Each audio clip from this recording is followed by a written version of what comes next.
crude appeals to racial, sexual, and religious chauvinism, to rabid nationalist fervor, are beginning not to work. Business of who I am and whether I'm good or bad or achieving or not, all that's learned along the way. Just a ride. And we can change it anytime we want. It's only a choice. No effort, no work, no job, no savings of money. I realized that I had the game wrong. That the game was to find out what I already was.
We were saying how very important it is to bring about in the human mind the radical revolution. The crisis is a crisis in consciousness, a crisis that cannot anymore accept the old norms, the old patterns, the ancient traditions.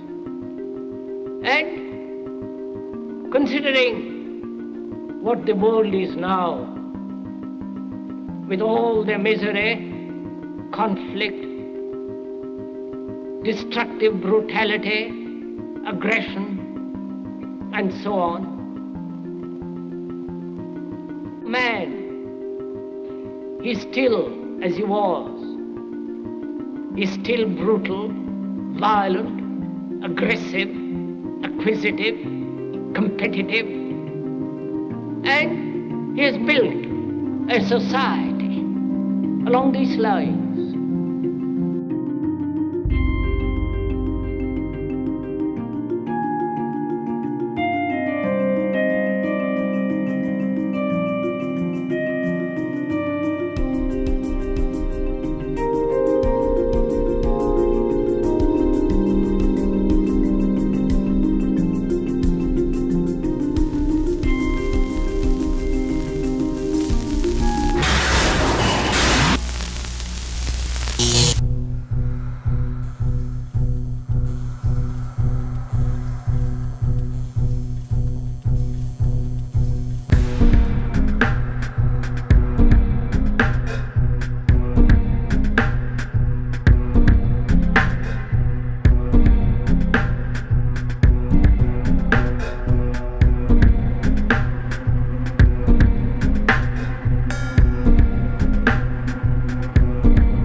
Society today is composed of a series of institutions. From political institutions, legal institutions, religious institutions, to institutions of social class, familial values, and occupational specialization. It is obvious the profound influence these traditionalized structures have in shaping our understandings and perspectives. Yet, of all the social institutions we are born into, directed by, and conditioned upon, there seems to be no system as taken for granted and misunderstood as the monetary system. Taking on nearly religious proportions, the established monetary institution exists as one of the most unquestioned forms of faith there is. How money is created, the policies by which it is governed, and how it truly affects society are unregistered interests of the great majority of the population.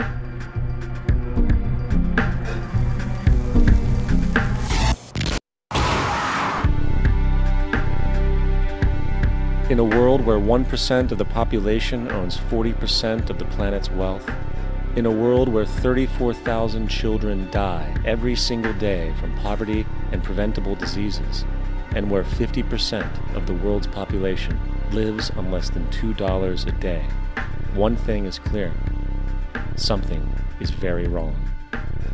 And whether we are aware of it or not, the lifeblood of all of our established institutions, and thus society itself, is money. Therefore, understanding this institution of monetary policy is critical to understanding why our lives are the way they are.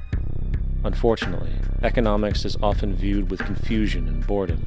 Endless streams of financial jargon coupled with intimidating mathematics quickly deters people from attempts at understanding it. However, the fact is, the complexity associated with the financial system is a mere mask, designed to conceal one of the most socially paralyzing structures humanity has ever endured.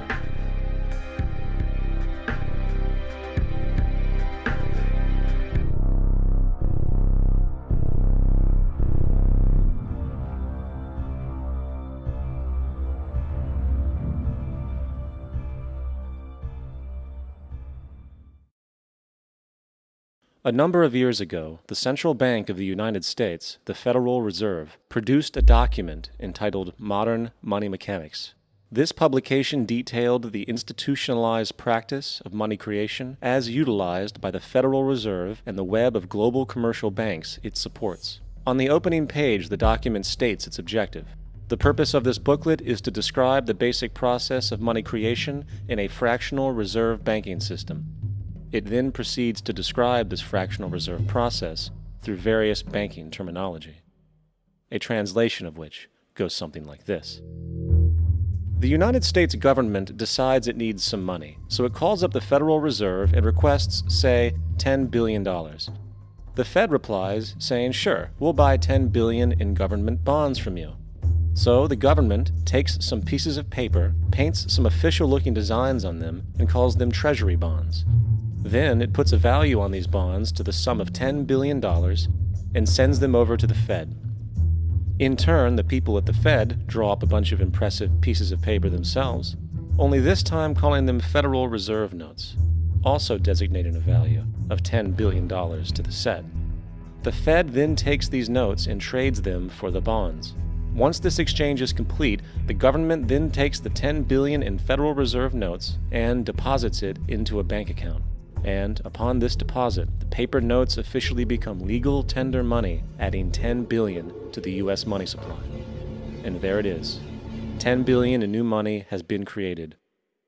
Of course, this example is a generalization, for, in reality, this transaction would occur electronically, with no paper used at all.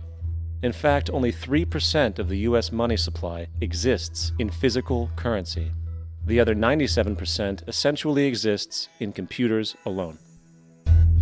Now, government bonds are, by design, instruments of debt, and when the Fed purchases these bonds, with money it essentially created out of thin air, the government is actually promising to pay back that money to the Fed. In other words, the money was created out of debt. This mind-numbing paradox of how money or value can be created out of debt or a liability will become more clear as we further this exercise. So, the exchange has been made and now $10 billion sits in a commercial bank account. Here's where it gets really interesting. For as based on the fractional reserve practice, that $10 billion deposit instantly becomes part of the bank's reserves, just as all deposits do. And regarding reserve requirements, as stated in Modern Money Mechanics, a bank must maintain legally required reserves equal to a prescribed percentage of its deposits. It then quantifies this by stating, under current regulations, the reserve requirement against most transaction accounts is 10%.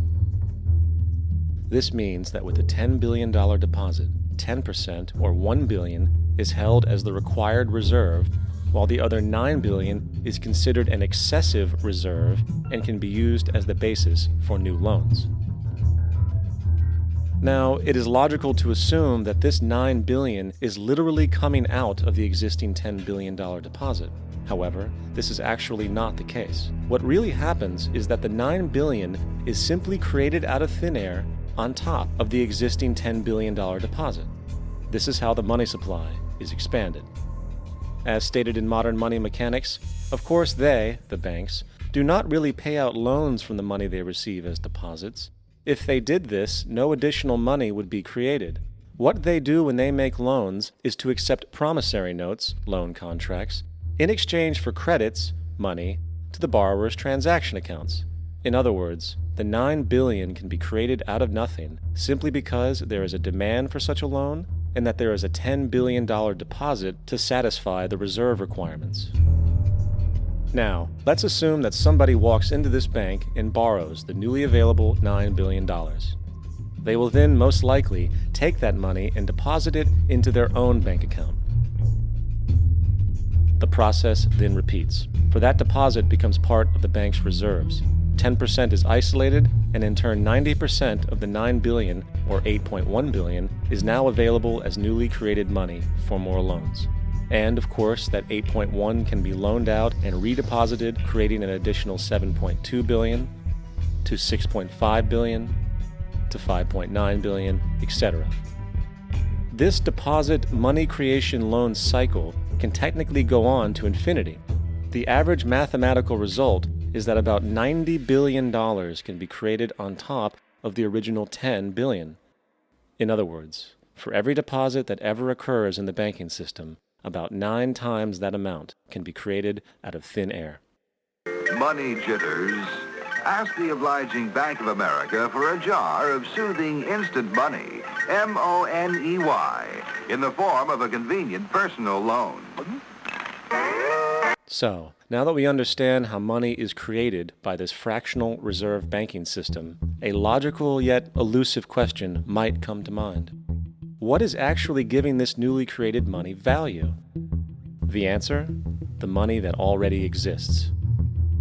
The new money essentially steals value from the existing money supply.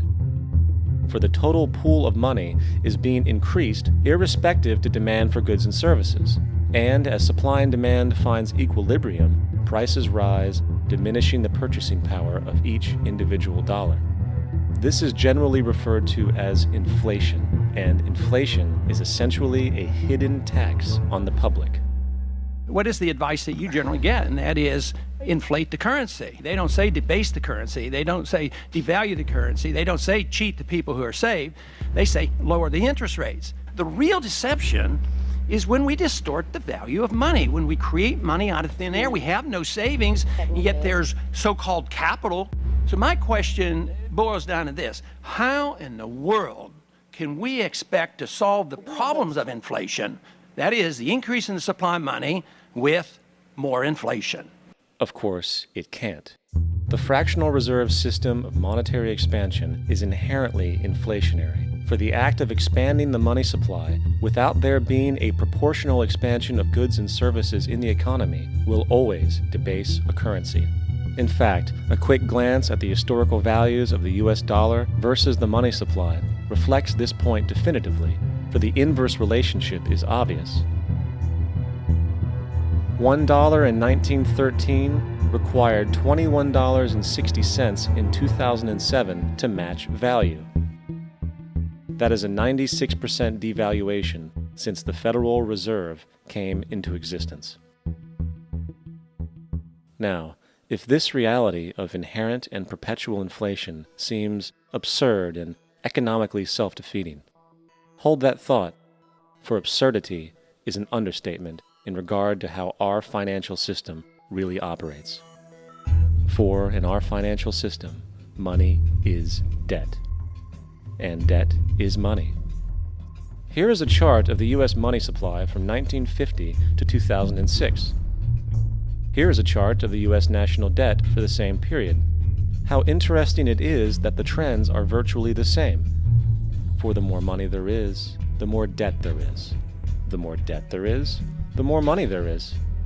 To put it a different way, every single dollar in your wallet is owed to somebody by somebody. For remember, the only way the money can come into existence is from loans. Therefore, if everyone in the country were able to pay off all debts, including the government, there would not be $1 in circulation.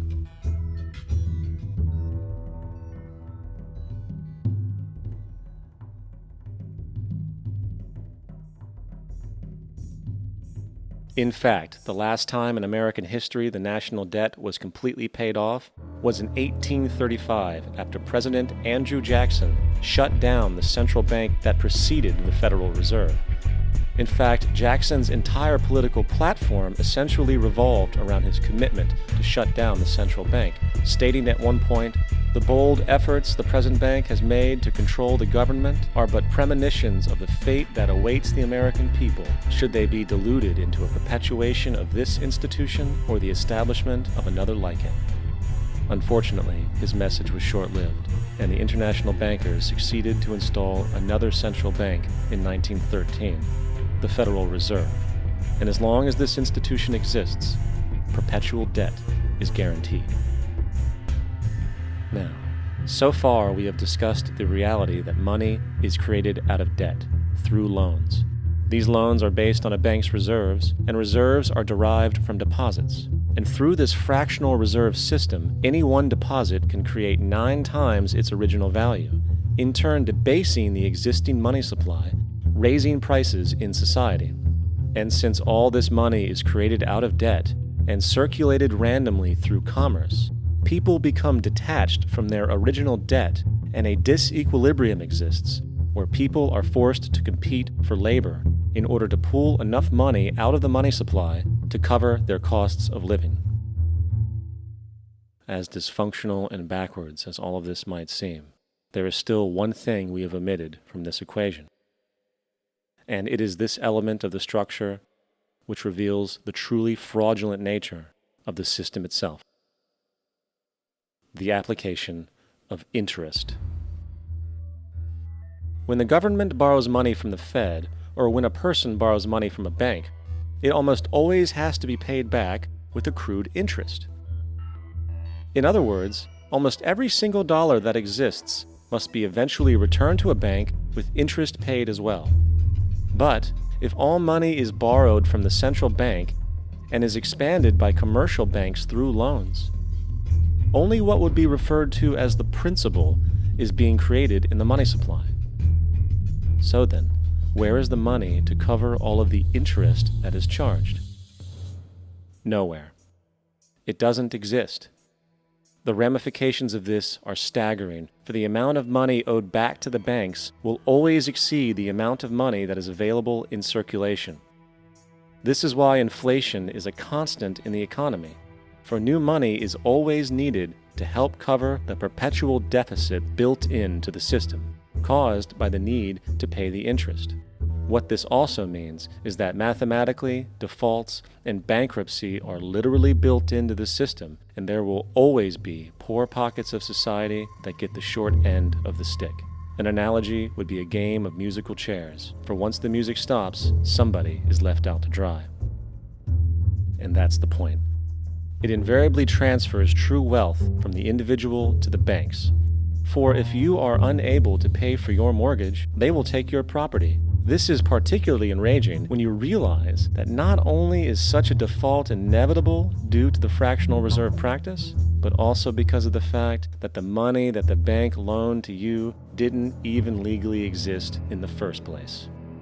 In 1969, there was a Minnesota court case involving a man named Jerome Daley, who was challenging the foreclosure of his home by the bank which provided the loan to purchase it. His argument was that the mortgage contract required both parties, being he and the bank, each put up a legitimate form of property for the exchange. In legal language, this is called consideration. Mr. Daley explained that the money was, in fact, not the property of the bank, for it was created out of nothing as soon as the loan agreement was signed. Remember what modern money mechanics stated about loans? What they do when they make loans is to accept promissory notes in exchange for credits. Reserves are unchanged by the loan transactions, but deposit credits constitute new additions to the total deposits of the banking system. In other words, the money doesn't come out of their existing assets. the bank is simply inventing it, putting up nothing of its own except for a theoretical liability on paper. As the court case progressed, the bank's president, Mr. Morgan, took the stand, and in the judge's personal memorandum, he recalled that the plaintiff, bank's president, admitted that, in combination with the Federal Reserve Bank, did create the money and credit upon its books by bookkeeping entry. The money and credit first came into existence when they created it. Mr. Morgan admitted that no United States law or statute existed which gave him the right to do this. A lawful consideration must exist and be tendered to support the note. The jury found that there was no lawful consideration, and I agree. He also poetically added, "Only God can create something of value out of nothing." And upon this revelation, the court rejected the bank's claim for foreclosure, and Daley kept his home. The implications of this court decision are immense. For every time you borrow money from a bank, whether it is a mortgage loan or a credit card charge, the money given to you is not only counterfeit, it is an illegitimate form of consideration, and hence voids the contract to repay, for the bank never had the money as property to begin with. Unfortunately, such legal realizations are suppressed and ignored, and the game of perpetual wealth transfer and perpetual debt continues. And this brings us to the ultimate question: why? During the American Civil War, President Lincoln bypassed the high-interest loans offered by the European banks and decided to do what the Founding Fathers advocated, which was to create an independent and inherently debt-free currency. It was called the greenback. Shortly after this measure was taken, an internal document circulated between private British and American banking interests stated, "Slavery is but the owning of labor, and carries with it the care of laborers, while the European plan is that capital shall control labor by controlling wages. This can be done by controlling the money. It will not do to allow the greenback, as we cannot control that." The fractional reserve policy perpetrated by the Federal Reserve, which has spread in practice to the great majority of banks in the world, is, in fact, a system of modern slavery. Think about it. Money is created out of debt. And what do people do when they are in debt? They submit to employment to pay it off. But if money can only be created out of loans, how can society ever be debt-free? It can't. And that's the point. And it is the fear of losing assets coupled with the struggle to keep up with the perpetual debt and inflation inherent in the system, compounded by the inescapable scarcity within the money supply itself, created by the interest that can never be repaid, that keeps the wage slave in line, running on the hamster wheel with millions of others, in effect powering an empire that truly benefits only the elite at the top of the pyramid. For, at the end of the day, who are you really working for? The banks. Money is created in a bank and invariably ends up in a bank. They are the true masters, along with the corporations and governments they support. Physical slavery requires people to be housed and fed. Economic slavery requires people to feed and house themselves. It is one of the most ingenious scams for social manipulation ever created, and at its core, it is an invisible war against the population. Debt is the weapon used to conquer and enslave societies, and interest is its prime ammunition. And as the majority walks around oblivious to this reality, the banks, in collusion with governments and corporations, continue to perfect and expand their tactics of economic warfare, spawning new bases, such as the World Bank and International Monetary Fund, while also inventing a new type of soldier, the birth of the economic hitman.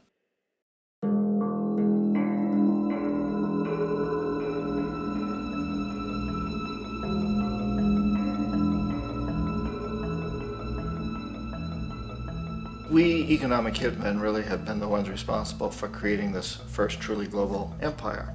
And we work many different ways.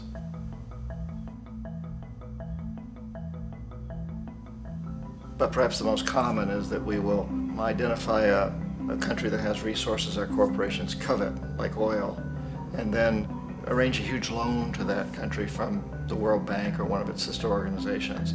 But the money never actually goes to the country. Instead, it goes to our big corporations to build infrastructure projects in that country, power plants, industrial parks, ports, things that benefit a few rich people in that country, in addition to our corporations, but really don't help the majority of the people at all. However, those people, the whole country is left holding a huge debt. It's such a big debt they can't repay it, and that's part of the plan, that they can't repay it. And so at some point, we economic hitmen go back to them and say, listen, you owe us a lot of money, can't pay your debts, so sell your oil real cheap to our oil companies. Allow us to build a military base in your country, or send troops in support of ours to someplace in the world like Iraq, or vote with us on the next UN vote. To have their electric utility company privatized and their water and sewage system privatized and sold to U.S. corporations or other multinational corporations. So there was that whole mushrooming thing, and it's so typical of the way the IMF and the World Bank work, that you put a country in debt, it's such a big debt it can't pay it, and then you offer to refinance that debt and pay even more interest. And you demand this quid pro quo, which you call a conditionality or good governance, which means basically that they've got to sell off their resources, including many of their social services, their utility companies, their school systems sometimes, their penal systems, their insurance systems, to foreign corporations. So it's a double, triple, quadruple whammy. The precedent for economic hitmen really began back in the early 50s when democratically elected Mossadegh, who was elected in Iran, he was considered to be the hope for democracy in the Middle East and around the world. He was Time Magazine's Man of the Year. But one of the things that he'd run on and began to implement was the idea that foreign oil companies needed to pay the Iranian people a lot more for the oil that they were taking out of Iran. The Iranian people should benefit from their own oil. Strange policy. We didn't like that, of course. But we were afraid to do what we normally were doing, which was to send in the military. Instead, we sent in one CIA agent, Kermit Roosevelt, Teddy Roosevelt's relative. And Kermit went in with a few $1 million and was very, very effective and efficient. And in a short amount of time, he managed to get Mossadegh overthrown and brought in the Shah of Iran to replace him, who always was favorable to oil. And it was extremely effective. Bombs overflow Tehran. Army officers shout that Mossadegh has surrendered and his regime as virtual dictator of Iran is ended. Pictures of the Shah are paraded through the streets as sentiment reverses. The Shah is welcomed home. So back here in the United States, in Washington, people looked around and said, wow, that was easy and cheap. So this established a whole new way of manipulating countries, of creating empire. The only problem with Roosevelt was that he was a card-carrying CIA agent, and had he been caught, the ramifications could have been pretty serious.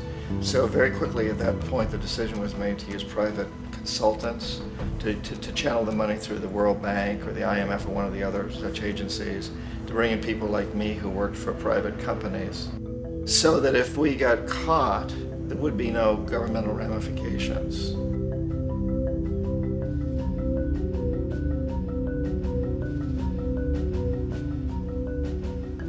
When Arbenz became president of Guatemala, the country was very much under the thumbs of United Fruit Company, the big international corporations. And Arbenz ran on this ticket that said, you know, we want to get the land back to the people. And once he took power, he was implementing policies that would do exactly that, give land rights back to the people. United Fruit didn't like that very much.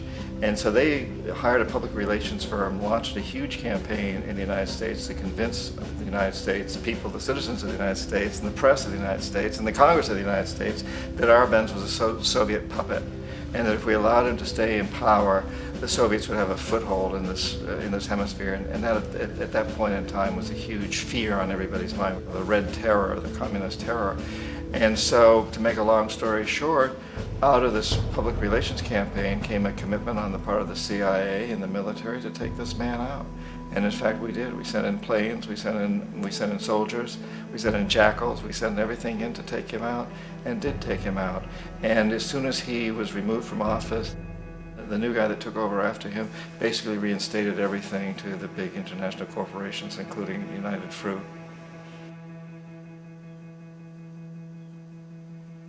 Ecuador for many, many years had been ruled by pro-US dictators, often relatively brutal.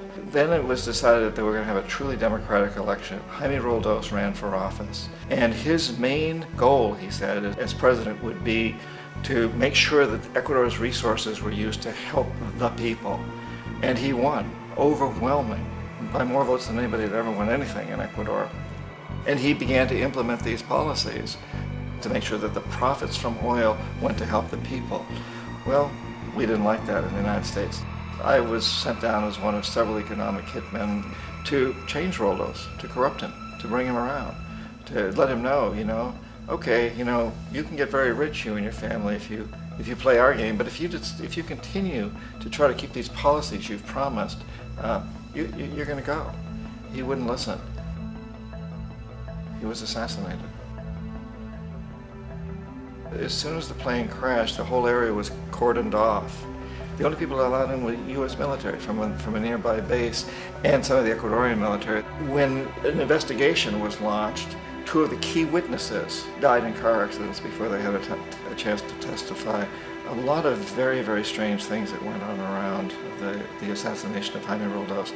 I, like most people who've really looked at this case, have absolutely no doubt that it was an assassination. And of course, in my position as an economic hitman, I was always expecting something to happen to Jaime, whether it be a coup or assassination, I wasn't sure, but that he would be taken down because he was not being corrupted. He would not allow himself to be corrupted the way we wanted to corrupt him.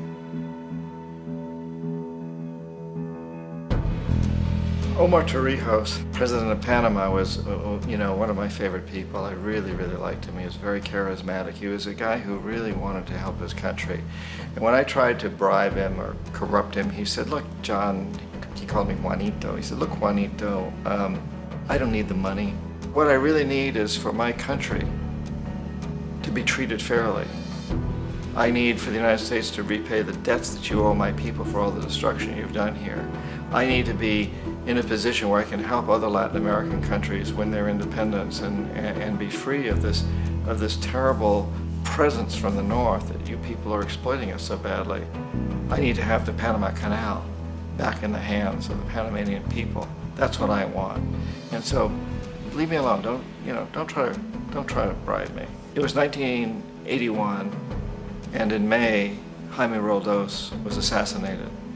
And Omar was very aware of this. Torrijos got his family together and he said, I'm probably next, but it's okay because I've done what I came here to do. I've renegotiated the canal. The canal will now be in our hands. He just finished negotiating the treaty with Jimmy Carter. In June of that same year, just a couple of months later, he also went down in an airplane crash, which there's no question was executed by CIA-sponsored jackals.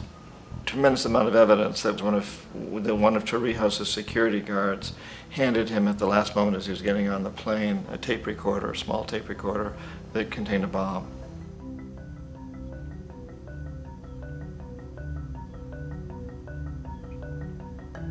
It is interesting to me how this system has continued pretty much the same way for years and years and years, except the economic hitmen have got better and better and better. Then we come up with, very recently, what happened in Venezuela. In 1998, Hugo Chavez gets elected president, following a long line of presidents who had been very corrupt and basically destroyed the economy of the country. And Chavez was elected amidst all that.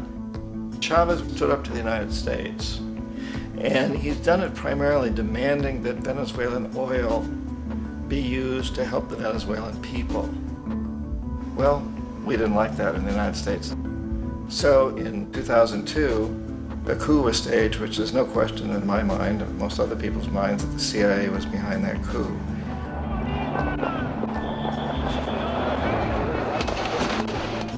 The way that that coup was fomented was very reflective of what Kermit Roosevelt had done in Iran, of paying people to go out into the streets, to riot, to protest, to say this Chavez is very unpopular. You know, if you can get a few thousand people to do that in television, and can make it look like it's the whole country, and things start to mushroom. Except in the case of Chavez, he was smart enough, and the people were so strongly behind him that they overcame it, which was a phenomenal moment in the history of Latin America.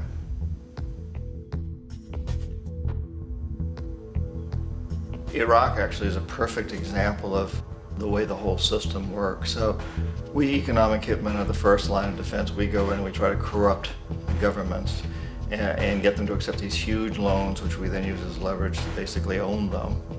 If we fail, as I failed in Panama with Omar Torrijos and in Ecuador with Jaime Roldos, men who refused to be corrupted, then the second line of defense is we send in the jackals. And the jackals either overthrow governments or they assassinate.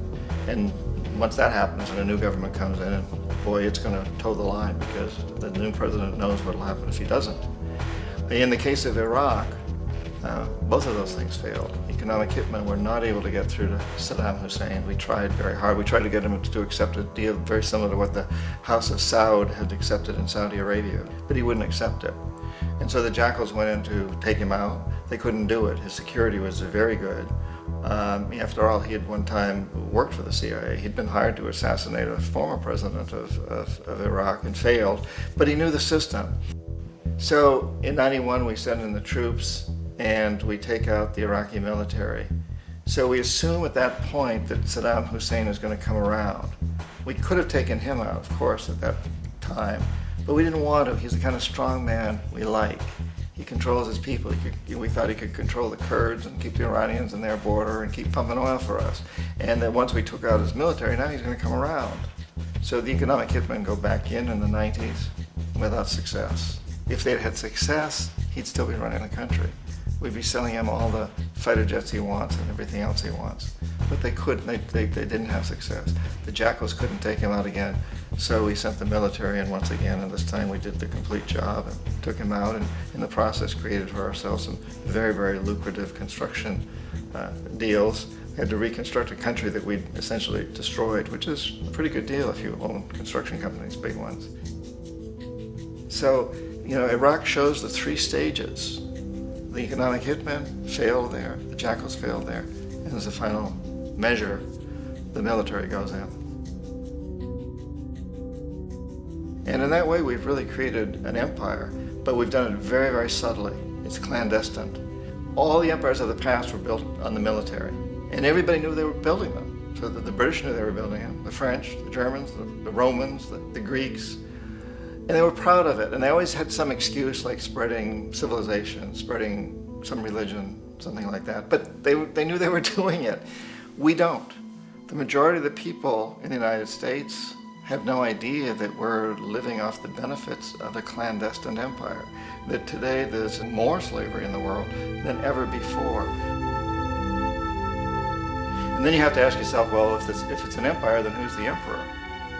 Obviously, our presidents of the United States are not emperors. An emperor is someone who's not elected, doesn't serve a limited term, and doesn't report to anyone, essentially. So you can't classify our presidents that way. But we do have what I consider to be the equivalent of the emperor, and it's what I call the corporatocracy.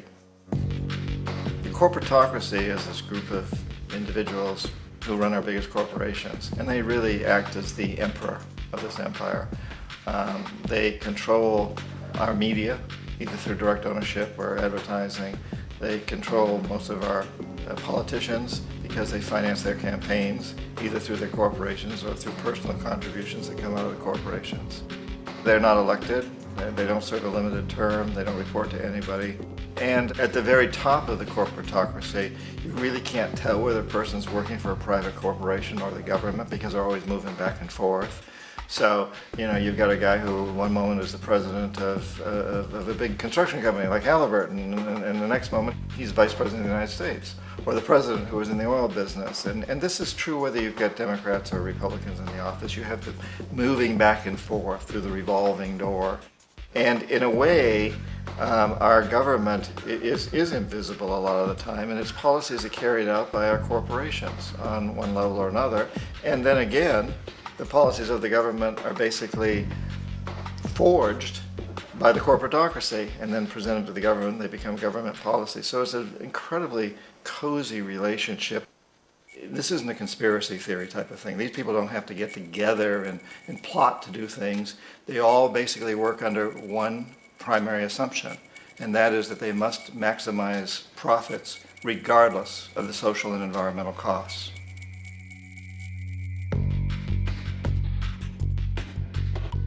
This process of manipulation by the corporatocracy through the use of debt, bribery, and political overthrow is called globalization.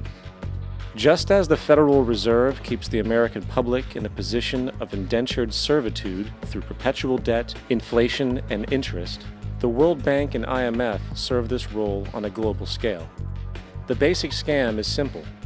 Put a country in debt either by its own indiscretion or through corrupting the leader of that country, then impose conditionalities or structural adjustment policies, often consisting of the following. Currency devaluation. When the value of a currency drops, so does everything valued in it. This makes indigenous resources available to predator countries at a fraction of their worth. Large funding cuts for social programs. These usually include education and healthcare, compromising the well-being and integrity of the society, leaving the public vulnerable to exploitation. Privatization of state-owned enterprises. This means that socially important systems can be purchased and regulated by foreign corporations for profit. For example, in 1999, the World Bank insisted that the Bolivian government sell the public water system of its third largest city to a subsidy of the U.S. corporation Bechtel. As soon as this occurred, water bills for the already impoverished local residents skyrocketed. It wasn't until after a full-blown revolt by the people that the Bechtel contract was nullified. Then there is trade liberalization, or the opening up of the economy through removing any restrictions on foreign trade. This allows for a number of abusive economic manifestations, such as transnational corporations bringing in their own mass-produced products, undercutting the indigenous production and ruining local economies. An example is Jamaica, which, after accepting loans and conditionalities from the World Bank, lost its largest cash crop markets due to competition with Western imports. Today, countless farmers are out of work, for they are unable to compete with the large corporations. Another variation is the creation of numerous seemingly unnoticed, unregulated, inhumane sweatshop factories, which take advantage of the imposed economic hardship. Additionally, due to production deregulation, environmental destruction is perpetual, as a country's resources are often exploited by the indifferent corporations while outputting large amounts of deliberate pollution. The largest environmental lawsuit in the history of the world today is being brought on behalf of 30,000 Ecuadorian Amazonian people against Texaco, which is now owned by Chevron. So today it's against Chevron, but for activities conducted by Texaco. Estimated to be more than 18 times what the Exxon Valdez dumped into the coast of Alaska. In the case of Ecuador, it wasn't an accident. The oil companies did it intentionally. They knew they were doing it to save money out there rather than arranging for proper disposal. Furthermore, a cursory glance at the performance record of the World Bank reveals that the institution, which publicly claims to help poor countries develop and alleviate poverty, has done nothing but increase poverty and the wealth gap, while corporate profits soar.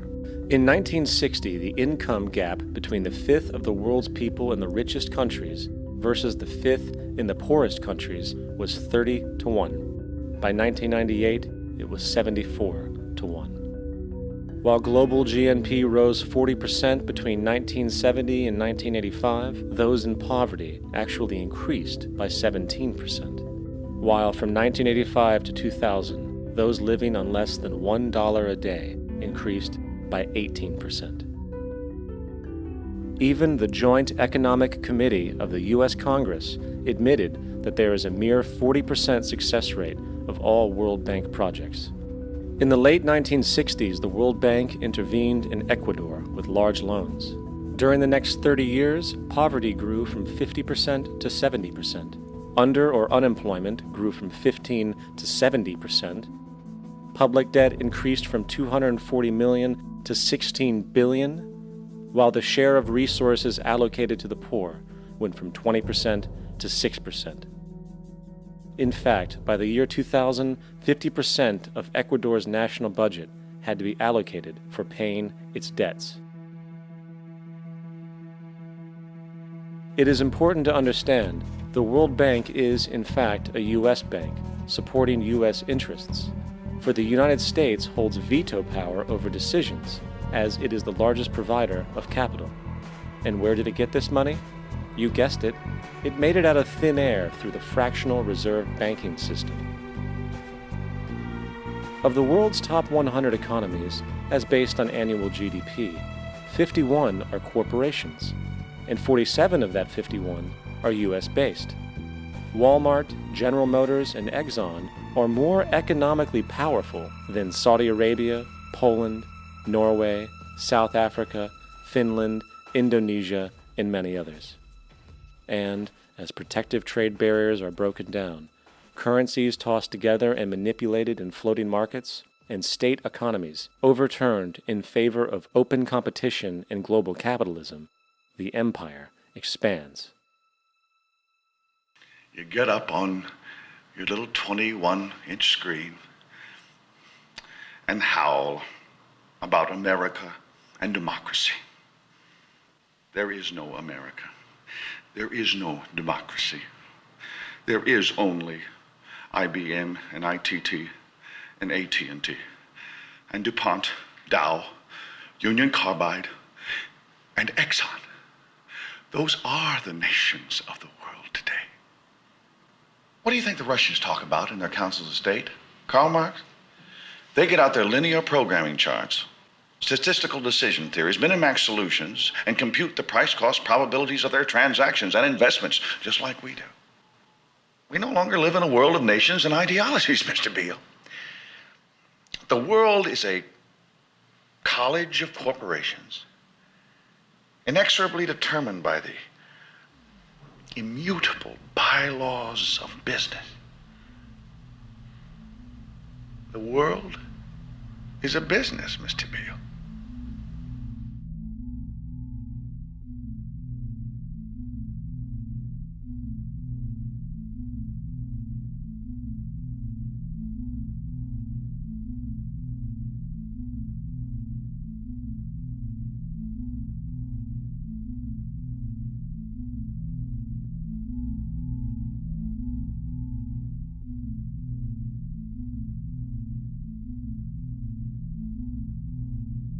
The world is being taken over by a handful of business powers who dominate the natural resources we need to live while controlling the money we need to obtain these resources.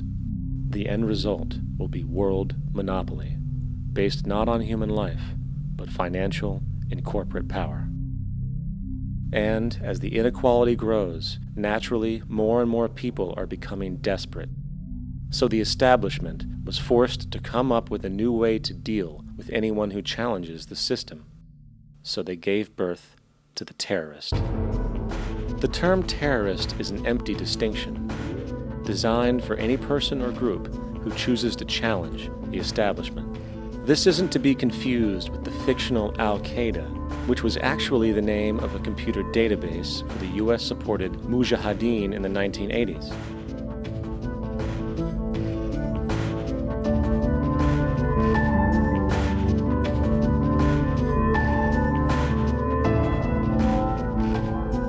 In 2007, the Department of Defense received $161.8 billion for the so-called global war on terrorism.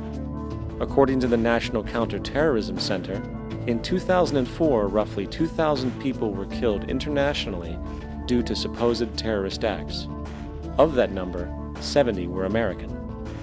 Using this number as a general average, which is extremely generous, it is interesting to note that twice as many people die from peanut allergies a year than from terrorist acts. Concurrently, the leading cause of death in America is coronary heart disease, killing roughly 450,000 each year. And in 2007, the government's allocation of funds for research on this issue was about $3 billion. This means that the U.S. government in 2007 spent 54 times the amount for preventing terrorism than it spent for preventing a disease which kills 6,600 times more people annually than terrorism does. Yet, as the name terrorism and Al-Qaeda are arbitrarily stamped on every news report relating to any action taken against U.S. interests, the myth grows wider. In mid-2008, the U.S. Attorney General actually proposed that the U.S. Congress officially declare war against the fantasy. Not to mention, as of July 2008, there are now over 1 million people currently on the U.S. terrorist watch list. These so-called counterterrorism measures, of course, have nothing to do with social protection, and everything to do with preserving the establishment amongst the growing anti-American sentiment both domestically and internationally, which is legitimately founded on the greed-based corporate empire expansion that is exploiting the world. The true terrorists of our world do not meet at the docks at midnight or scream Allah Akbar before some violent action. The true terrorists of our world wear $5,000 suits and work in the highest positions of finance, government, and business. So, what do?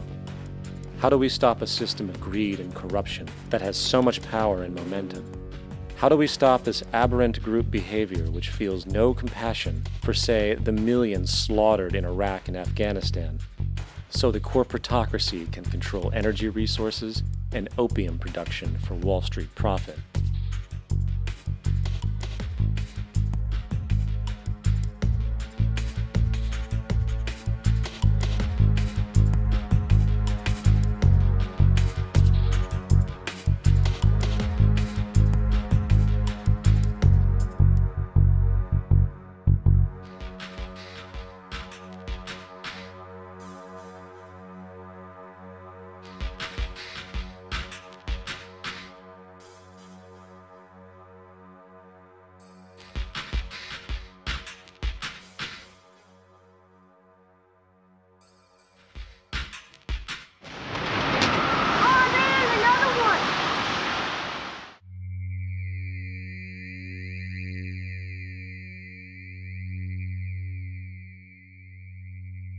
How do we stop a system of greed and corruption that condemns poor populations to sweatshop slavery for the benefit of Madison Avenue?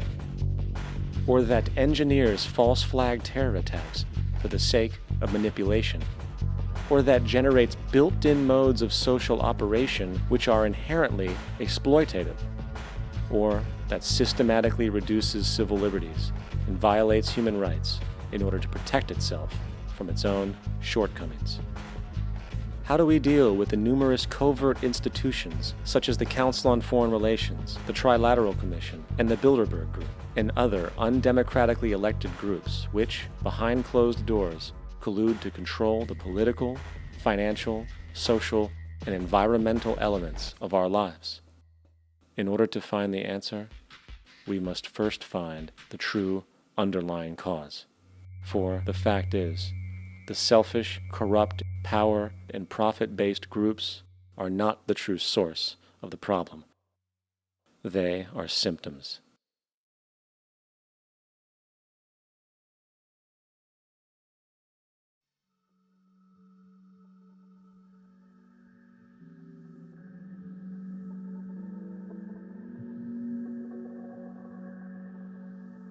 My name is Jock Fresco.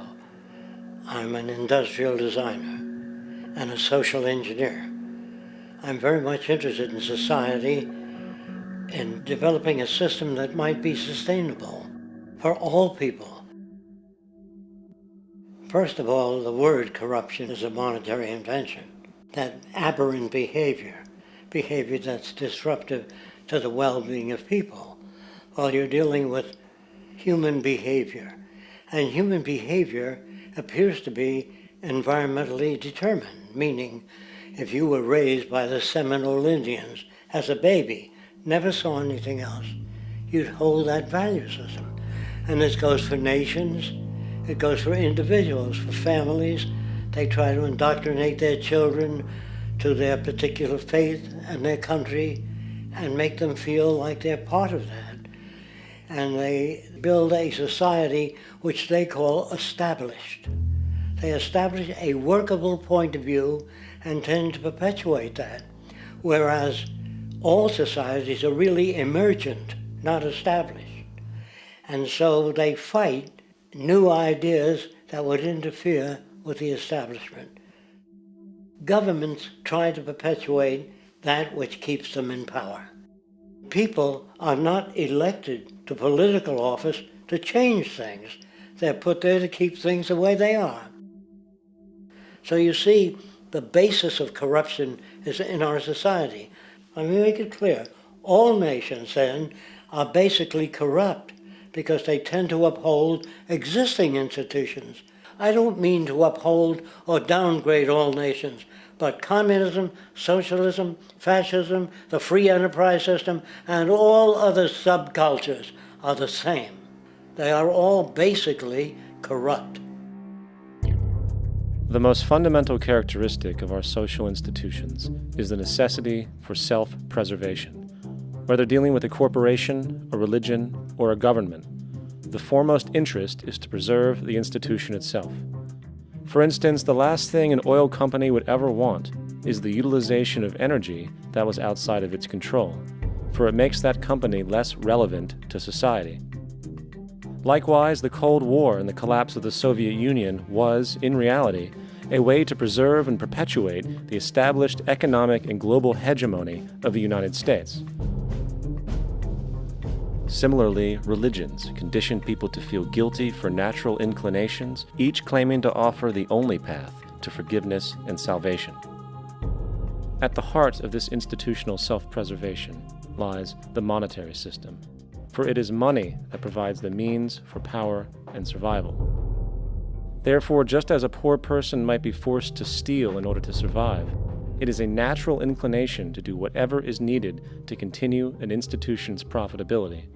This makes it inherently difficult for profit-based institutions to change, for it puts in jeopardy not only the survival of large groups of people, but also the coveted materialistic lifestyles associated with affluence and power.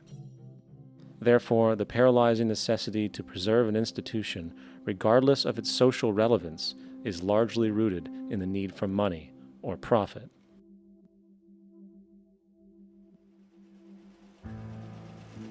What's in it for me is why people think. And so if a man makes money selling a certain product, naturally he's going to fight the existence of another product that may threaten his institution. Therefore, people cannot be fair, and people do not trust each other. A guy will come over to you and say, I got just the house you're looking for. He's a salesman.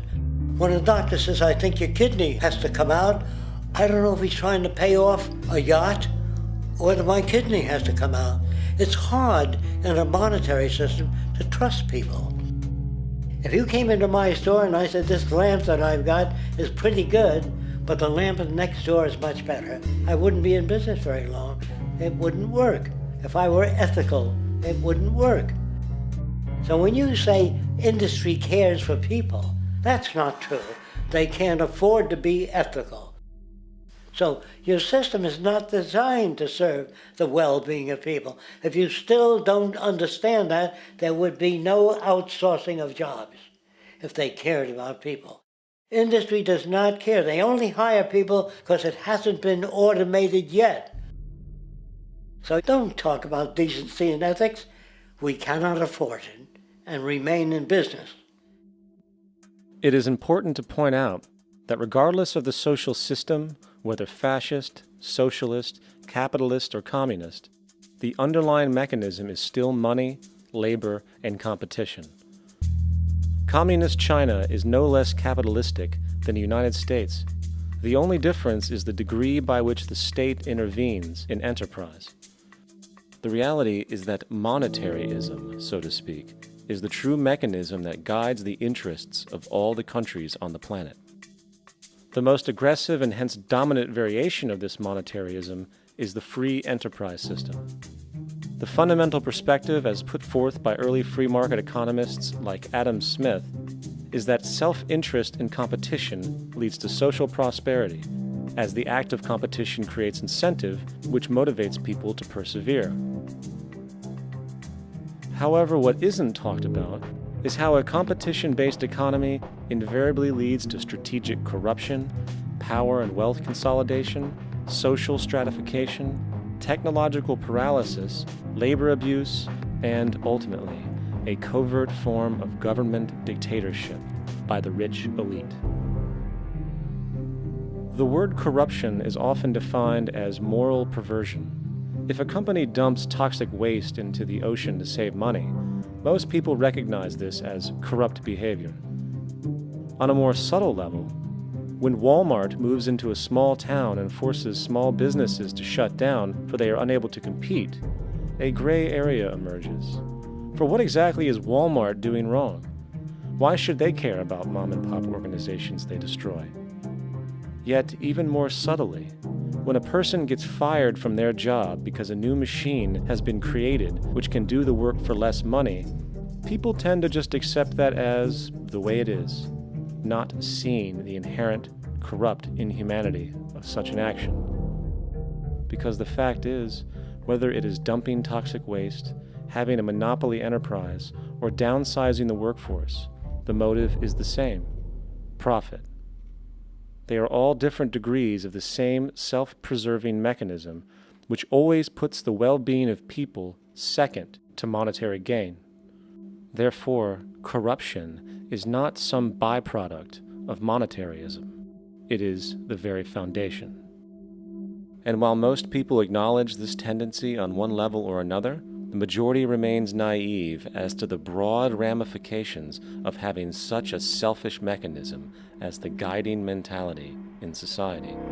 Internal documents show that after this company positively, absolutely knew that they had a medication that was infected with the AIDS virus, they took the product off the market in the U.S. and then they dumped it in France, Europe, Asia, and Latin America. The U.S. government allowed it to happen. The FDA allowed this to happen. And now the government is completely looking the other way. Thousands of innocent hemophiliacs have died from the AIDS virus. This company knew absolutely that it was infected with AIDS. They dumped it because they wanted to turn this disaster into a profit.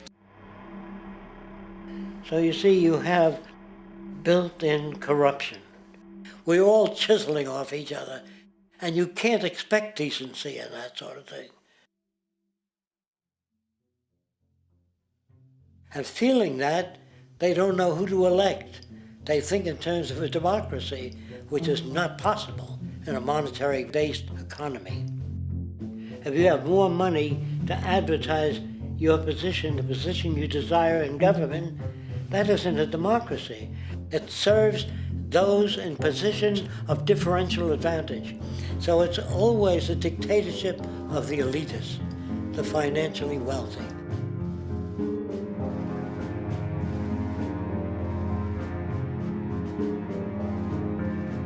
It is an interesting observation to note how seemingly unknown personalities magically appear on the scene as presidential candidates.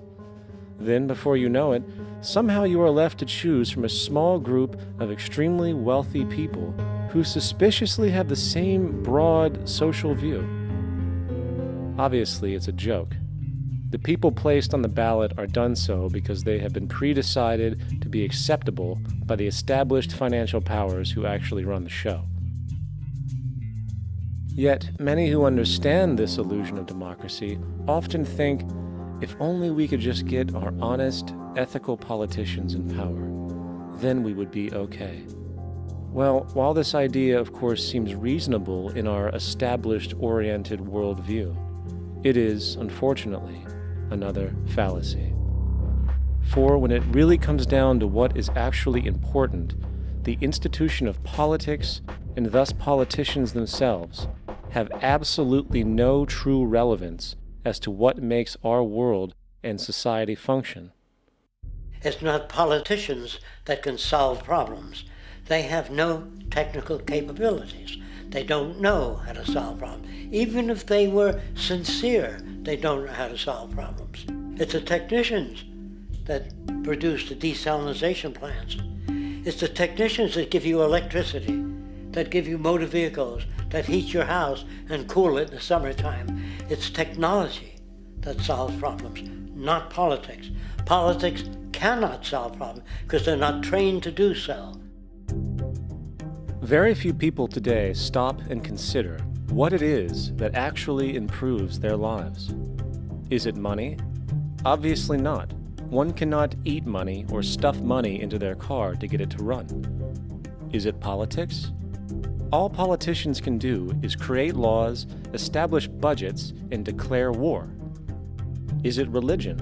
Of course not. Religion creates nothing except intangible emotional solace for those who require it.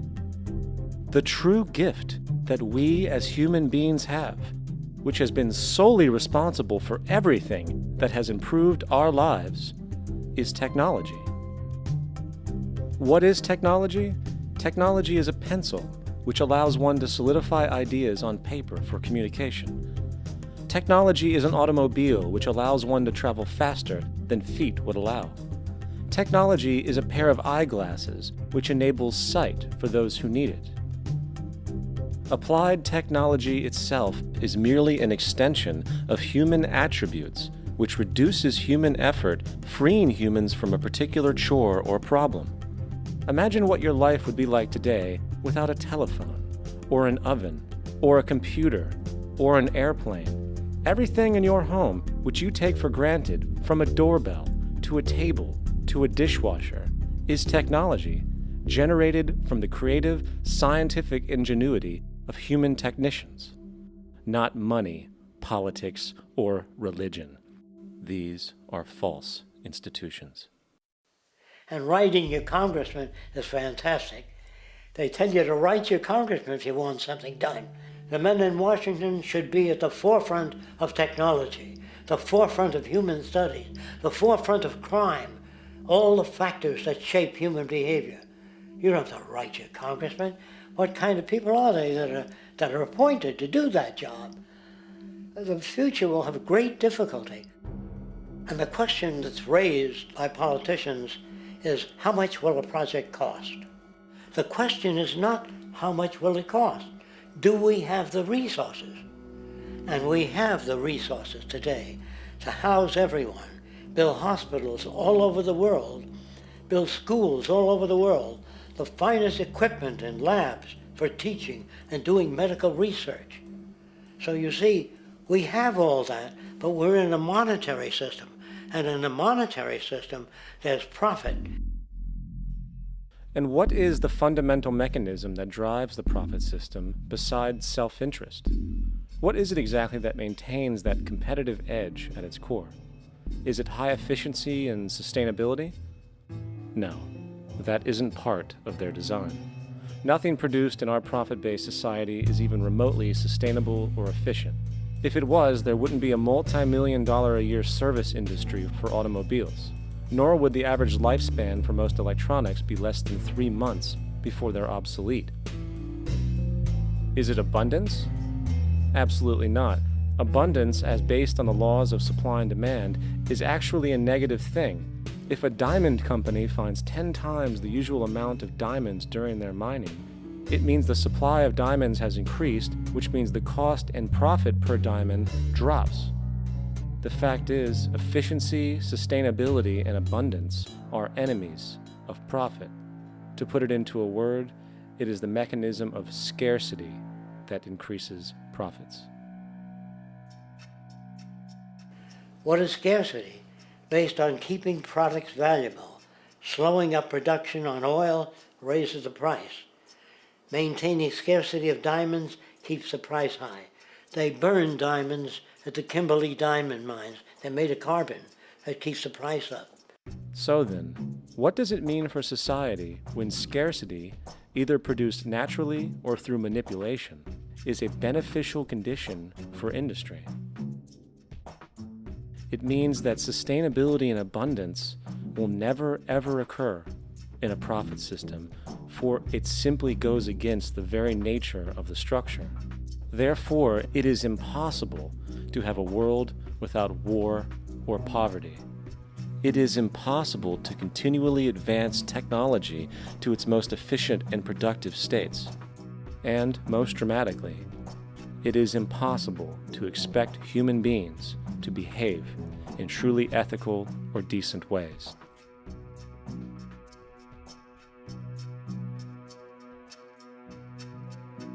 People use the word instinct because they can't account for the behavior. They sit back and they evaluate with their lack of knowledge, and they say things like, humans are built a certain way, greed is a natural thing, as though they've worked for years on it, and it's no more natural than wearing clothing. What we want to do is to eliminate the causes of the problems, eliminate the processes that produce greed and bigotry and prejudice and people taking advantage of one another and elitism, eliminating the need for prisons and welfare. We have always had these problems because we have always lived within scarcity and barter and monetary systems that produce scarcity. If you eradicate the conditions that generate what you call socially offensive behavior, it does not exist. The guy said, well, isn't that inborn? No, it's not. There is no human nature, there's human behavior, and that's always been changed throughout history. You're not born with bigotry and greed and corruption and hatred. You pick that up within the society. War, poverty, corruption, hunger, misery, human suffering will not change in a monetary system. That is, there'll be very little significant change. It's going to take the redesign of our culture, our values, and it has to be related to the carrying capacity of the earth, not some human opinion or some politician's notions of the way the world ought to be, or some religious notions of the conduct of human affairs. And that's what the Venus Project is about. The society that we're about to talk about is a society that is free of all the old superstitions, incarceration, prisons, police, cruelty, and law.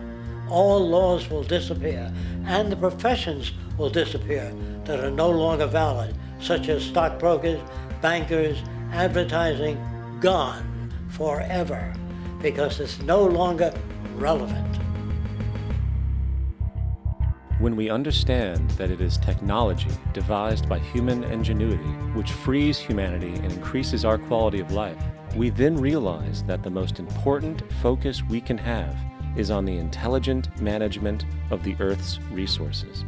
For it is from these natural resources we gain the materials to continue our path of prosperity. Understanding this, we then see that money fundamentally exists as a barrier to these resources, for virtually everything has a financial cost. And why do we need money to obtain these resources? Because of real or assumed scarcity. We don't usually pay for air and tap water because it is in such high abundance, selling it would be pointless. So then, logically speaking, if resources and technologies applicable to creating everything in our societies, such as houses, cities, and transportation, were in high enough abundance, there would be no reason to sell anything.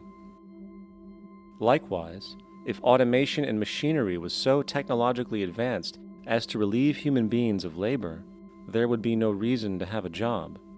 And with these social aspects taken care of, there would be no reason to have money at all. So the ultimate question remains: do we on Earth have enough resources and technological understanding to create a society of such abundance that everything we have now could be available without a price tag and without the need for submission through employment? Yes, we do. We have the resources and technology to enable this at a minimum, along with the ability to raise the standard of living so high that people in the future will look back at our civilization now and gawk at how primitive and immature our society was. What the Venus Project proposes is an entirely different system that's updated to present-day knowledge. We've never given scientists the problem of how do you design a society which would eliminate boring and monotonous jobs, that would eliminate accidents in transportation, that would enable people to have a high standard of living, that would eliminate poisons in our food, that would give us other sources of energy that are clean and efficient. We can do that out there.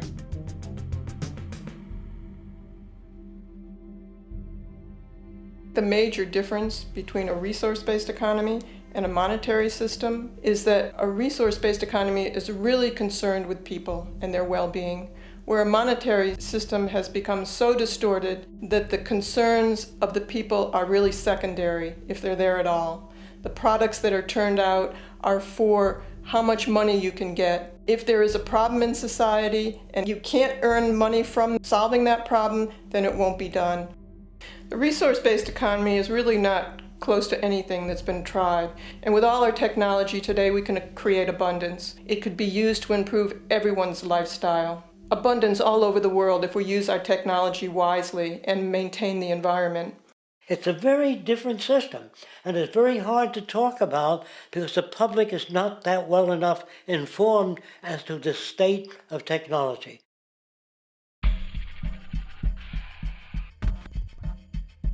At present, we don't have to burn fossil fuels. We don't have to use anything that would contaminate the environment. There are many sources of energy available. Alternative energy solutions pushed by the establishment, such as hydrogen, biomass, and even nuclear, are highly insufficient, dangerous, and exist only to perpetuate the profit structure that industry has created. When we look beyond the propaganda and self-serving solutions put forth by the energy companies, we find a seemingly endless stream of clean, abundant, and renewable energy for generating power. Solar and wind energy are well known to the public, but the true potential of these mediums remains unexpressed. Solar energy, derived from the sun, has such abundance that 1 hour of light at high noon contains more energy than what the entire world consumes in a year. If we could capture 0.01% of this energy, the world would never have to use oil, gas, or anything else. The question then is not availability, but the technology to harness it. And there are many advanced mediums today which could accomplish just that, if they were not hindered by the need to compete for market share with the established energy power structures. Then there's wind energy. Wind energy has long been denounced as weak, and due to being location-driven, impractical. This is simply not true. The U.S. Department of Energy admitted in 2007 that if wind was fully harvested in just 3 of America's 50 states, it could power the entire nation. And then there are the rather unknown mediums of tidal and wave power. Tidal power is derived from tidal shifts in the ocean. Installing turbines which capture this movement generates energy. In the United Kingdom, 42 sites are currently noted as available, forecasting that 34% of all the UK's energy could come from tidal power alone. Wave power, which extracts energy from the surface motions of the ocean, is estimated to have a global potential of up to 80,000 terawatt-hours a year. This means 50% of the entire planet's energy usage could be produced from this medium alone. Now, it is important to point out that tidal, wave, solar, and wind power requires virtually no preliminary energy to harness, unlike coal, oil, gas, biomass, hydrogen, and all the others. In combination, these 4 mediums alone, if efficiently harnessed through technology, could power the world forever. That being said, there happens to be another form of clean, renewable energy which trumps them all: geothermal power. Geothermal energy utilizes what is called heat mining, which, through a simple process using water, is able to generate massive amounts of clean energy. In 2006, an MIT report on geothermal energy found that 13,000 zettajoules of power are currently available in the Earth, with the possibility of 2,000 zettajoules being easily tappable with improved technology. The total energy consumption of all the countries on the planet is about half of a zettajoule a year. This means about 4,000 years of planetary power could be harnessed in this medium alone. And when we understand that the Earth's heat generation is constantly renewed, this energy is really limitless and could be used forever. These energy sources are only a few of the clean, renewable mediums available, and as time goes on, we will find more. The grand realization is that we have total energy abundance without the need for pollution, traditional conservation, or in fact, a price tag. And what about transportation? The prevailing means of transportation in our societies is by automobile and aircraft, both of which predominantly need fossil fuels to run. In the case of the automobile, the battery technology needed to power an electric car that can go over 100 miles an hour for over 200 miles on one charge exists, and has existed for many years. However, due to battery patents controlled by the oil industry, which limits their availability to maintain market share, coupled with political pressure from the energy industry, the accessibility and affordability of this technology is limited. There is absolutely no reason other than pure, corrupt profit interest that every single vehicle in the world cannot be electric and utterly clean, with zero need for gasoline. As far as airplanes, it is time we realize that this means of travel is inefficient, cumbersome, slow, and causes far too much pollution. This is a maglev train. It uses magnets for propulsion.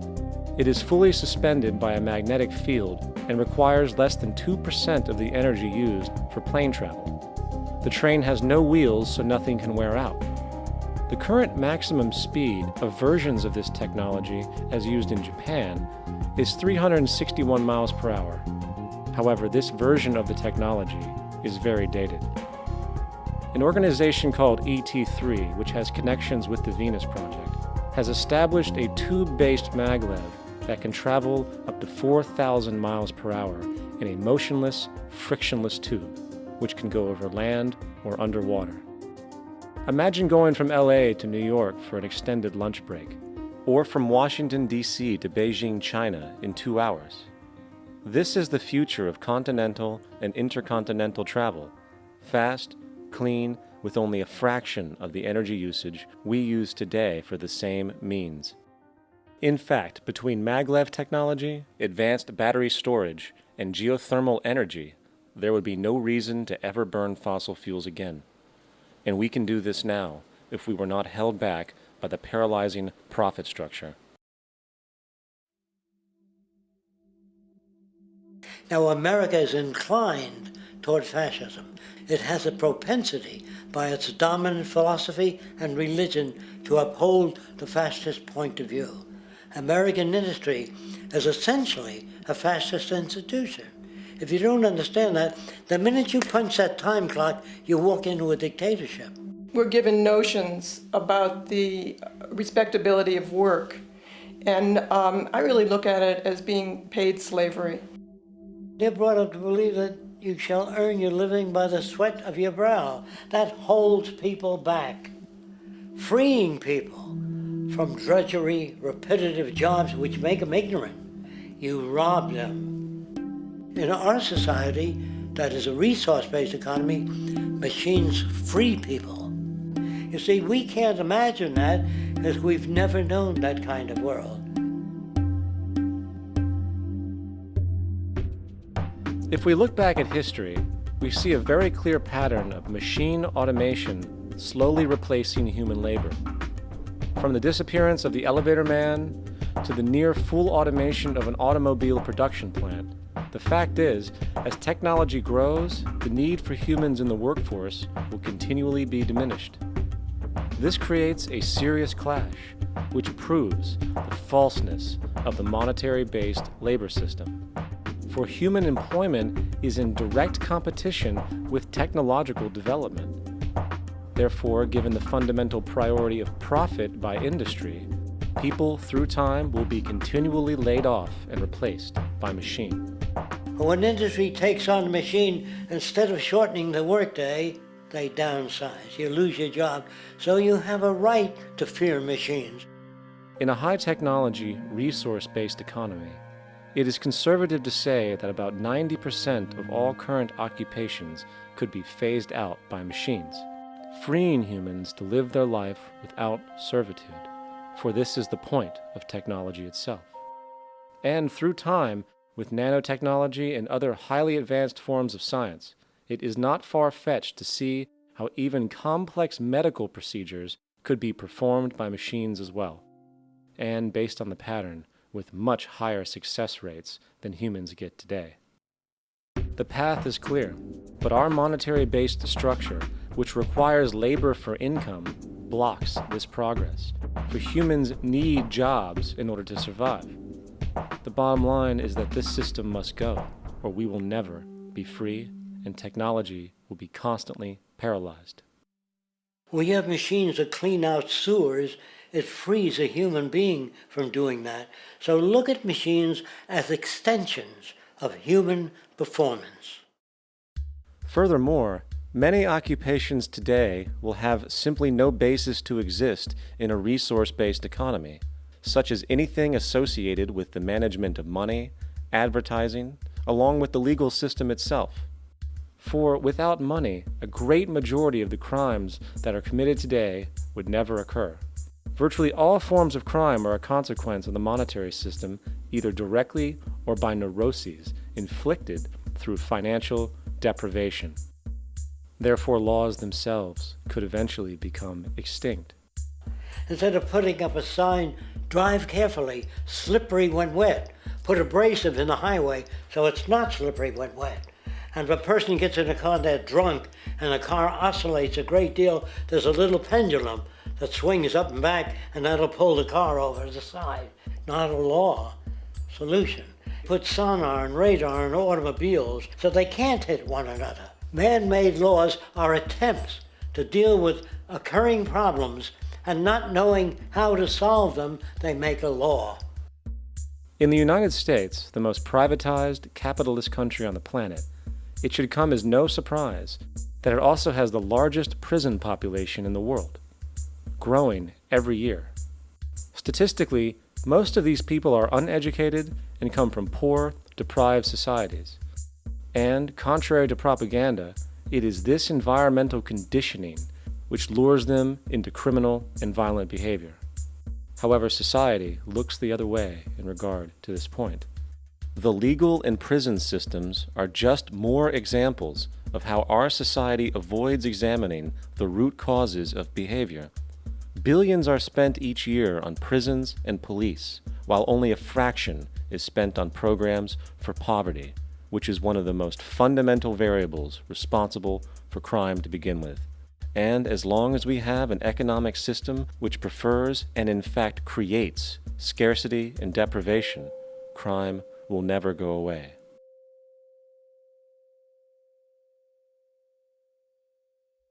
If people have access to the necessities of life without servitude, debt, barter, trade, they behave very differently. You want all these things available without a price tag. Now then, you gotta have a price tag. Well, what'll motivate people? Man gets everything he wants, he just lay around in the sun. This is the myth they perpetuate. People in our culture are trained to believe that the monetary system produces incentive. If they have access to things, why should they want to do anything? They will lose their incentive. That's what you're taught to support the monetary system. When you take money out of the scenario, there would be different incentives, very different incentives. When people have access to the necessities of life, their incentives change. What about the moon and the stars? New incentives arise. If you make a painting that you will enjoy giving it to other people, not selling it.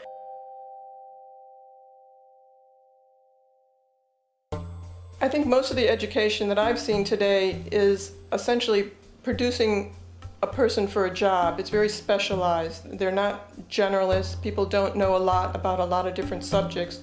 I don't think you could get people to go to war if they knew a lot about a lot of things. I think education is mostly rote, and they're not taught how to solve problems. They're not given the tools emotionally or within their own field of how to do critical thinking.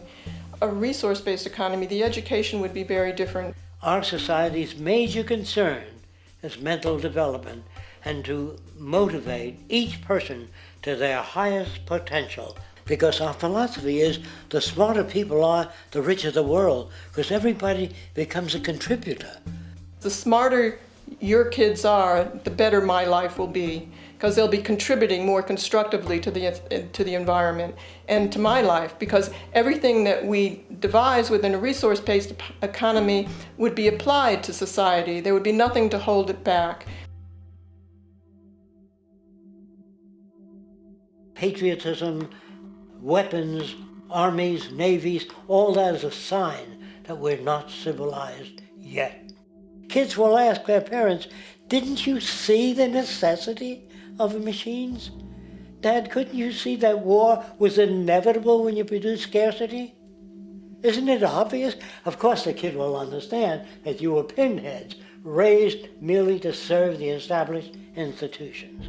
We're such an abominable, sick society that we won't make the history book. They just say that large nations took land from smaller nations, used force and violence. You'll get history talked about as corrupt behavior all the way along until the beginning of the civilized world. That's when all the nations work together. World unification, working toward common good for all human beings, and without anyone being subservient to anyone else. Without social stratification, whether it be technical elitism or any other kind of elitism, eradicated from the face of the earth. The state does nothing because there is no state.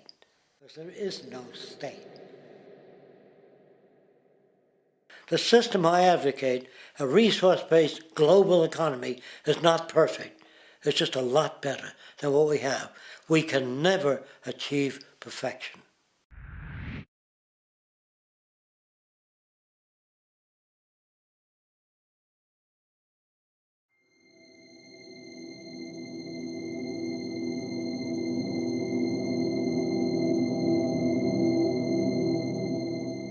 The social values of our society, which has manifested in perpetual warfare, corruption, oppressive laws, social stratification, irrelevant superstitions, environmental destruction, and a despotic, socially indifferent, profit-oriented ruling class, is fundamentally the result of a collective ignorance of two of the most basic insights humans can have about reality: the emergent and symbiotic aspects of natural law.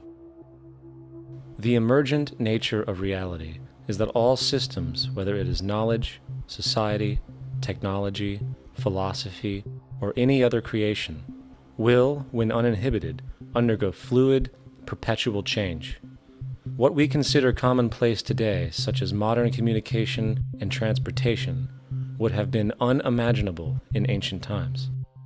Likewise, the future will contain technologies, realizations, and social structures that we cannot even fathom in the present. We have gone from alchemy to chemistry, from a geocentric universe to a heliocentric, from believing that demons were the cause of illness to modern medicine.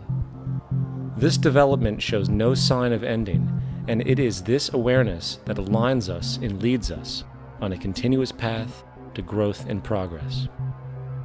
Static, empirical knowledge does not exist. Rather, it is the insight of the emergence of all systems we must recognize. This means we must be open to new information at all times, even if it threatens our current belief system and hence identities. Sadly, society today has failed to recognize this, and the established institutions continue to paralyze growth by preserving outdated social structures. Simultaneously, the population suffers from a fear of change, for their conditioning assumes a static identity, and challenging one's belief system usually results in insult and apprehension, for being wrong is erroneously associated with failure, when, in fact, to be proven wrong should be celebrated, for it is elevating someone to a new level of understanding, furthering awareness. The fact is, there is no such thing as a smart human being, for it is merely a matter of time before their ideas are updated, changed, or eradicated. And this tendency to blindly hold on to a belief system, sheltering it from new, possibly transforming information, is nothing less than a form of intellectual materialism. The monetary system perpetuates this materialism not only by its self-preserving structures, but also through the countless number of people who have been conditioned into blindly and thoughtlessly upholding these structures, therefore becoming self-appointed guardians of the status quo. Sheep, which no longer need a sheepdog to control them, for they control each other by ostracizing those who step out of the norm.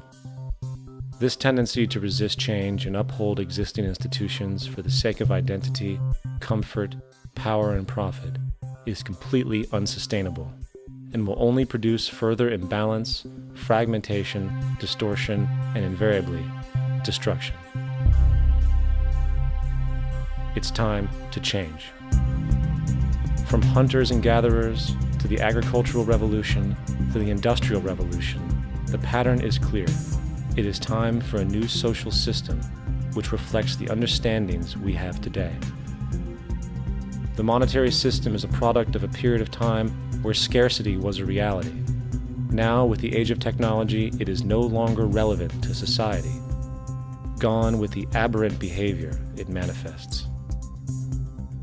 Likewise, dominant worldviews, such as theistic religion, operate with the same social irrelevancy. Islam, Christianity, Judaism, Hinduism, and all of the others exist as barriers to personal and social growth, for each group perpetuates a closed worldview, and this finite understanding that they acknowledge is simply not possible in an emergent universe. Yet, religion has succeeded in shutting down the awareness of this emergence by instilling the psychological distortion of faith upon its followers, where logic and new information is rejected in favor of traditionalized, outdated beliefs. The concept of God is really a method of accounting for the nature of things. In the early days, people didn't know enough about how things formed, how nature worked, so they invented their own little stories. And they made God in their own image. A guy that gets angry. When people don't behave right, he creates floods and earthquakes. And they say it's an act of God. A cursory glance at the suppressed history of religion reveals that even the foundational myths themselves are emergent culminations, developed through influence over time. For example, a cardinal doctrine of the Christian faith is the death and resurrection of Christ. This notion is so important that the Bible itself states, "And if Christ be not risen, then is our preaching vain, and your faith is also vain." Yet it is very difficult to take this account literally, for not only is there no primary source denoting this supernatural event in secular history, awareness of the enormous number of pre-Christian saviors who also died and were resurrected immediately puts the story in mythological territory by association. Early church figures such as Tertullian went to great lengths to break these associations, even claiming that the devil caused the similarities to occur, stating in the 2nd century, "The devil, whose business is to pervert the truth, mimics the exact circumstance of the divine sacraments.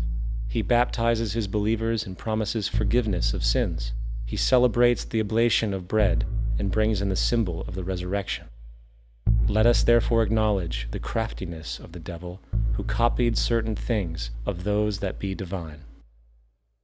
What is truly sad, however, is that when we cease the idea that the stories from Christianity, Judaism, Islam, and all the others are literal history, and accept them for what they really are, which are purely allegorical expressions derived from many faiths, we see that all religions share a common thread, and it is this unifying imperative that needs to be recognized and appreciated. Religious belief has caused more fragmentation and conflict than any other ideology.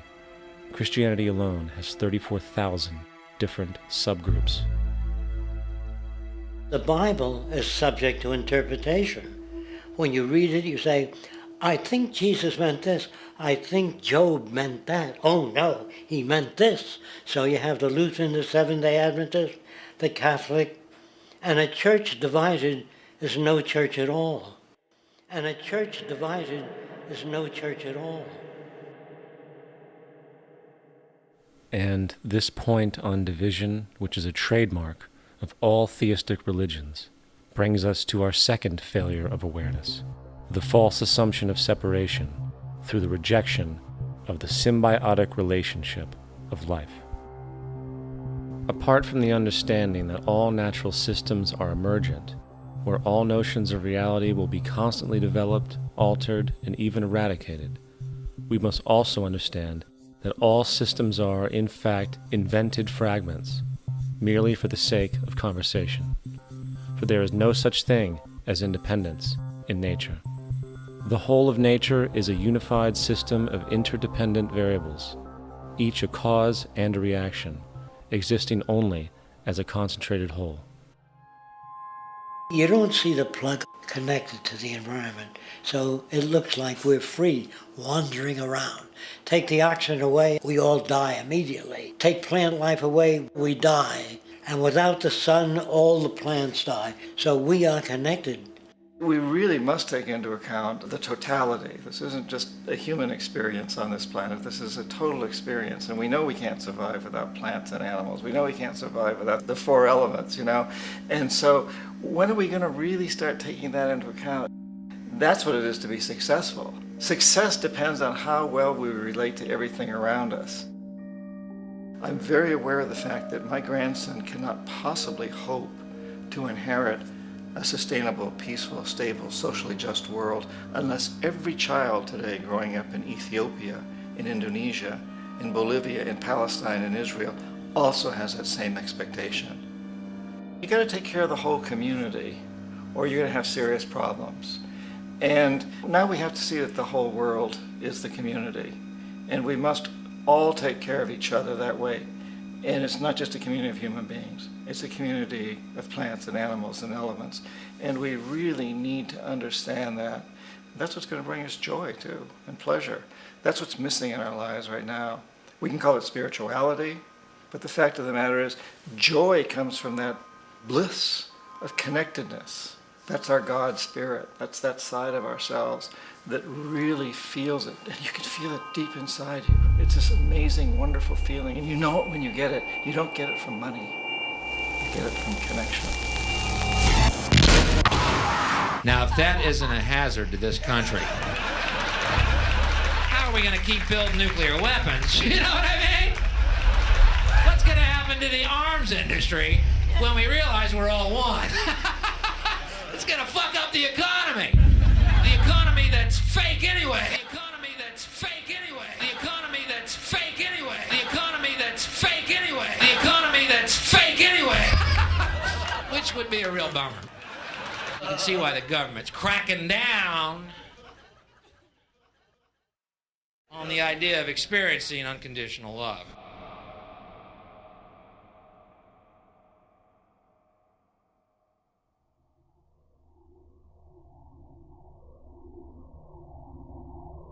Once we understand that the integrity of our personal existences are completely dependent on the integrity of everything else in our world, we have truly understood the meaning of unconditional love.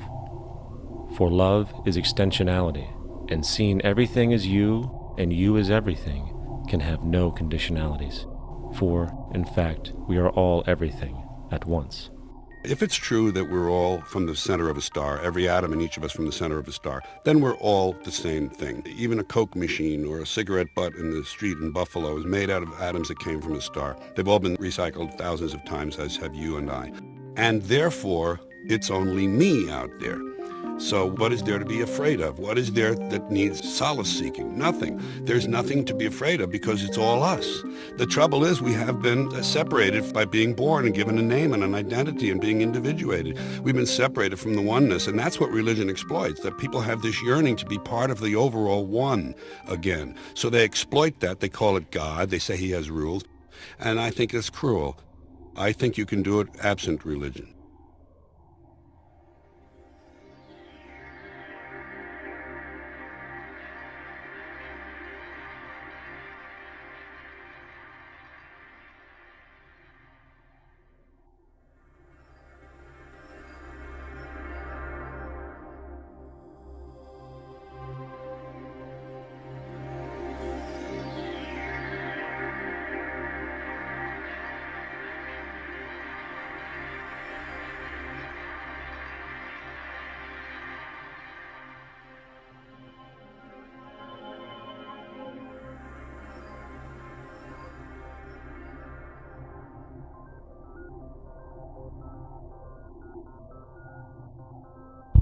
It's time to claim the unity our outmoded social systems have broken apart, and work together to create a sustainable global society where everyone is taken care of and everyone is truly free. Your personal beliefs, whatever they may be, are meaningless when it comes to the necessities of life. Every human being is born naked, needing warmth, food, water, shelter. Everything else is auxiliary. Therefore, the most important issue at hand is the intelligent management of the Earth's resources. This can never be accomplished in a monetary system, for the pursuit of profit is the pursuit of self-interest, and therefore imbalance is inherent. Simultaneously, politicians are useless, for our true problems in life are technical, not political. Furthermore, ideologies that separate humanity, such as religion, need strong reflection in the community in regard to its value, purpose, and social relevancy. Hopefully, through time, religion will lose its materialism and basis in superstition and move into the useful field of philosophy. The fact is, society today is backwards, with politicians constantly talking about protection and security rather than creation, unity, and progress. The U.S. alone now spends about $500 billion annually on defense. That is enough to send every high school senior in America to a 4-year college. In the 1940s, the Manhattan Project produced the first true weapon of mass destruction. This program employed 130,000 people at an extreme financial cost. Imagine what our life would be like today if that group of scientists, instead of working on a way of killing people, worked on a way to create a self-sustaining, abundant world. Life today would be very, very different if that was their goal.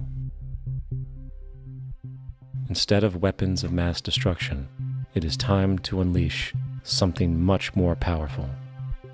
Weapons of mass creation. Our true divinity is in our ability to create, and armed with the understanding of the symbiotic connections of life, while being guided by the emergent nature of reality, there is nothing we cannot do or accomplish. Of course, we face strong barriers in the form of established power structures that refuse to change. At the heart of these structures is the monetary system. As explained earlier, the fractional reserve policy is a form of slavery through debt, where it is literally impossible for society to be free. In turn, free market capitalism in the form of free trade uses debt to imprison the world and manipulate countries into subservience to a handful of large business and political powers. Apart from these obvious amoralities, the system itself is based on competition, which immediately destroys the possibility of large-scale collaborations for the common good, hence paralyzing any attempt at true global sustainability. These financial and corporate structures are now obsolete, and they must be outgrown. Of course, we cannot be naive enough to think that the business and financial elite are going to subscribe to this idea, for they will lose power and control. Therefore, peaceful yet highly strategic action must be taken. The most powerful course of action is simple. We have to alter our behavior to to force the power structure to the will of the people. We must stop supporting the system.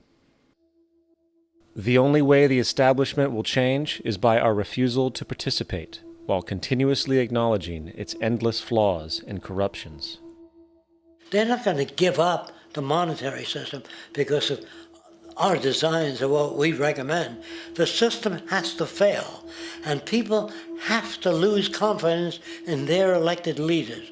That will be a major turning point if the Venus Project is offered as a possible alternative. If not, I fear the consequences. The trends now indicate that our country is going bankrupt. The probability is our country will move toward a military dictatorship to prevent riots and complete social breakdown. Once the U.S. breaks down, all the other cultures will undergo similar things. As of now, the world financial system is on the brink of collapse due to its own shortcomings. The Comptroller of Currency stated in 2003 that the interest on the U.S. national debt will not be affordable in less than 10 years. This theoretically means total bankruptcy for the U.S. economy, and its implications for the world are immense. In turn, the fractional reserve-based monetary system is reaching its theoretical limits of expansion, and the banking failures you are seeing are just the beginning.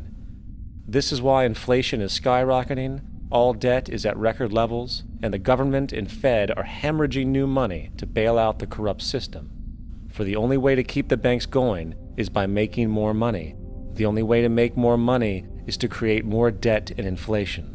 It is simply a matter of time before the tables turn and there is no one willing to take new loans, while defaults grow, as people are unable to afford their current loans.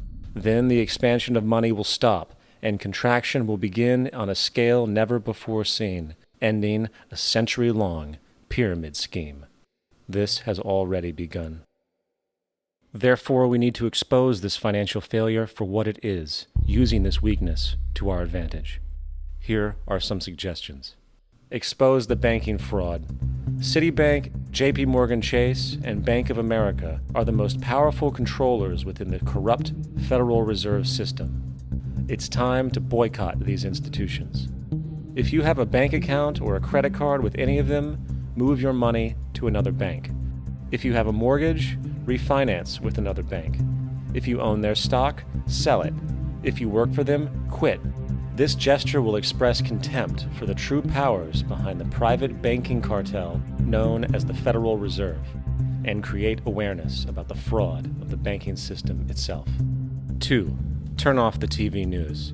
Visit the emerging independent news agencies on the internet for your information. CNN, NBC, ABC, Fox, and all the others present all news pre-filtered to maintain the status quo.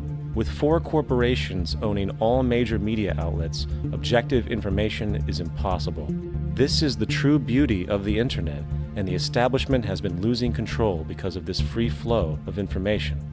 We must protect the internet at all times, as it is truly our savior right now. 3. Don't ever allow yourself, your family, or anyone you know to ever join the military. This is an obsolete institution now used exclusively for maintaining an establishment that is no longer relevant. U.S. soldiers in Iraq work for U.S. corporations, not the people. Propaganda forces us to believe that war is natural and the military is an honorable institution. Well, if war is natural, why are there 18 suicides every single day by American veterans who have post-traumatic stress disorder? If our military men and women are so honored, why is it that 25% of the American homeless population are veterans? 4. Stop supporting the energy companies. If you live in a detached house, get off the grid. Investigate every means of making your home self-sustainable with clean energy. Solar, wind, and other renewable energies are now affordable consumer realities, and considering the never-ending rising cost of traditional energies, it will likely be a cheaper investment over time. If you drive, get the smallest car you can, and consider using one of the many conversion technologies that can enable your car to be a hybrid, electric, or run on anything other than establishment fuels. 5. Reject the political system. The illusion of democracy is an insult to our intelligence. In a monetary system, there is no such thing as a true democracy, and there never was. We have two political parties owned by the same set of corporate lobbyists. They are placed in their positions by the corporations, with popularity artificially projected by their media. In a system of inherent corruption, the change of personnel every couple of years has very little relevance. Instead of pretending that the political game has any true meaning, focus your energy on how to transcend this failed system. And 6. Join the movement. Go to the zeitgeistmovement.com and help us create the largest mass movement for social change the world has ever seen. We must mobilize and educate everyone about the inherent corruption of our current world system, along with the only true sustainable solution, declaring all the natural resources on the planet as common heritage to all people, while informing everyone as to the true state of technology and how we can all be free if the world works together rather than fights. The choice lies with you. You can continue to be a slave to the financial system and watch the continuous wars, depressions, and injustice across the globe while placating yourself with vain entertainment and materialistic garbage. Or you can focus your energy on true, meaningful, lasting, holistic change, which actually has the realistic ability to support and free all humans with no one left behind. But in the end, the most relevant change must occur first inside of you.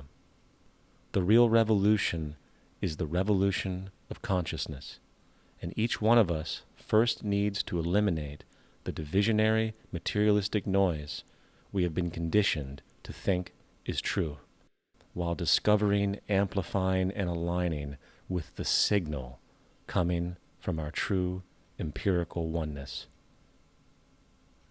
It is up to you. What we are trying during all these discussions and talks here is to see if we cannot radically bring about a transformation of the mind. Not accept things as they are, but to understand it, to go into it, to examine it. Give your heart and your mind with everything that you have to find out a way of living differently.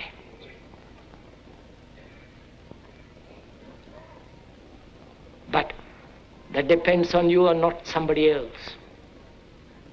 Because in this there is no teacher, no pupil. There is no leader. There is no guru. There is no master, no savior. You yourself are the teacher and the pupil. You are the master, you are the guru, you are the leader. You are everything. And to understand is to transform what is.